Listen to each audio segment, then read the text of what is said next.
নমস্কাৰ আজিৰ এই ভিডিঅ'টোৰ জৰিয়তে আপোনালোকক জনাব বিচাৰিছোঁ মাউণ্টেইন গট বা পৰ্বতীয়া ছাগলীৰ বিষয়ে।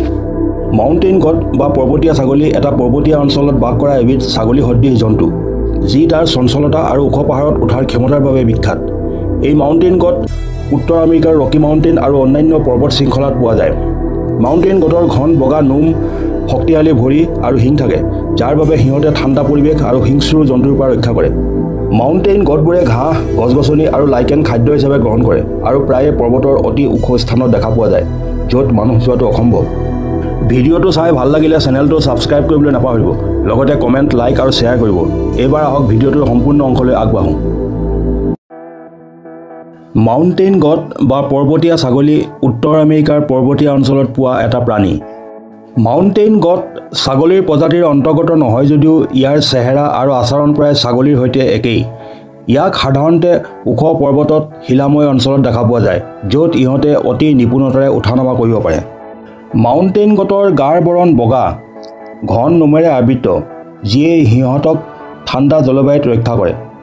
ইহঁতৰ শিং দুটা ক'লা আৰু পিছফালে বক্ৰ আকাৰৰ। প্ৰাপ্তবয়স্ক এটা মাউণ্টেইন গটৰ ওজন প্ৰায় 45 পৰা 140 কিলোগ্ৰামৰ ভিতৰত হয়। মাউণ্টেইন গট উত্তৰ আমেৰিকাৰ ৰকি মাউণ্টেইনছ, আলাস্কা আৰু কানাডাৰ পৰ্বতীয়া অঞ্চলত বাস কৰে।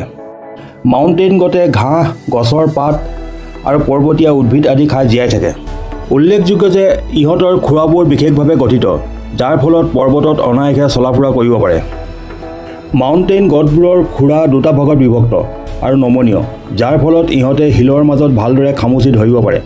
ইহঁতৰ খুৰাৰ তলুৱা নৰম আৰু ৰবৰৰ দৰে, যিয়ে ঘৰখনৰ জৰিয়তে পিছল শিলতো থিয় হৈ থাকিবলৈ সহায় কৰে।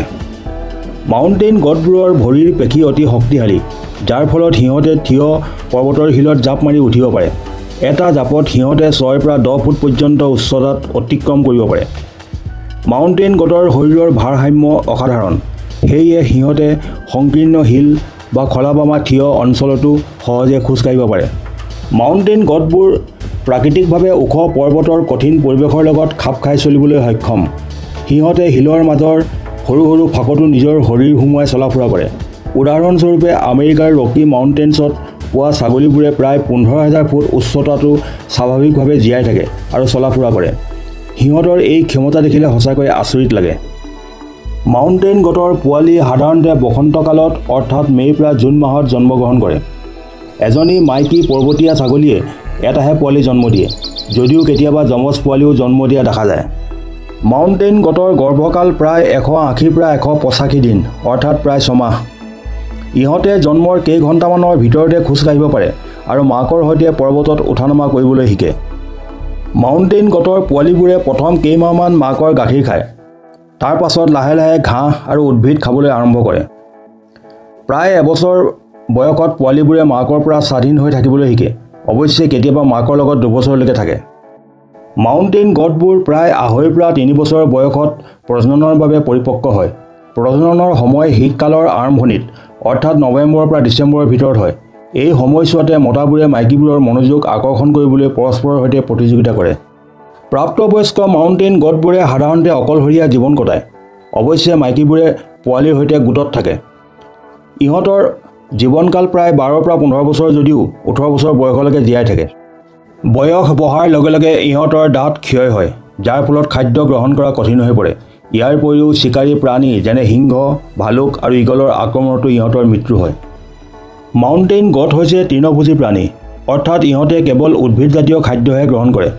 ইহঁতৰ খাদ্য পৰ্বতীয়া পৰিৱেশৰ ওপৰত নিৰ্ভৰ কৰে আৰু ঋতু অনুসৰি সামান্য পৰিৱৰ্তন হয়। মাউণ্টেইন গটবোৰে পৰ্বতৰ শিখৰত গজা বিভিন্ন প্ৰকাৰৰ ঘাঁহ খাই জীয়াই থাকে। বসন্ত আৰু গ্ৰীষ্মকালত সেউজীয়া ঘাঁহ সিহঁতৰ প্ৰধান খাদ্য। মাউণ্টেইন গটবোৰে পৰ্বতীয়া অঞ্চলত গজা কম উচ্চতাৰ গছৰ কোমল পাত আৰু কাণ্ডবোৰো খায়। শৰৎকালত গছৰ পাত আৰু কুঁহি খাদ্যৰ গুৰুত্বপূৰ্ণ অংশ হৈ পৰে।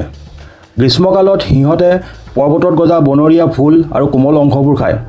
শীতকালত যেতিয়া তুষাৰে ঢাকি পেলায়, তেতিয়া সিহঁতে তুষাৰৰ তলৰ শুকান ঘাঁহ আৰু উদ্ভিদৰ অংশবোৰ খান্দি উলিয়াই খায়।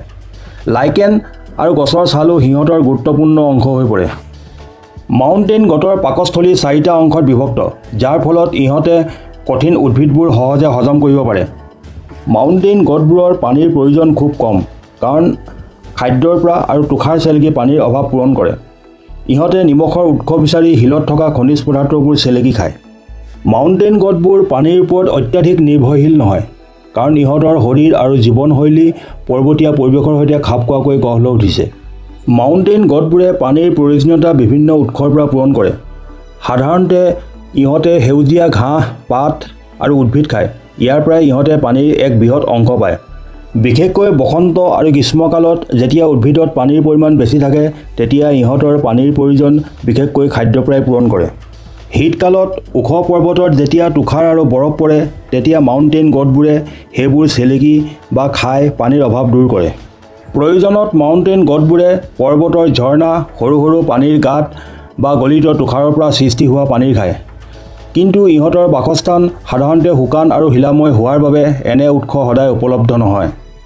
উল্লেখযোগ্য যে মাউণ্টেইন গডবোৰৰ শৰীৰ পানীৰ ব্যৱহাৰ অতি কম কৰাকৈ গঢ় লৈছে।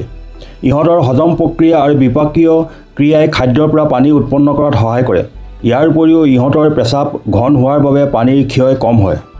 মুঠতে মাউণ্টেইন গডবোৰৰ পানীৰ প্ৰয়োজনীয়তা সিহঁতৰ খাদ্য, তুষাৰ আৰু পৰিৱেশৰ ওপৰত নিৰ্ভৰশীল। সিহঁতৰ এই ক্ষমতাই মাউণ্টেইন গডবোৰক কঠিন পৰিস্থিতিত জীয়াই থাকিবলৈ সহায় কৰে। ধন্যবাদ।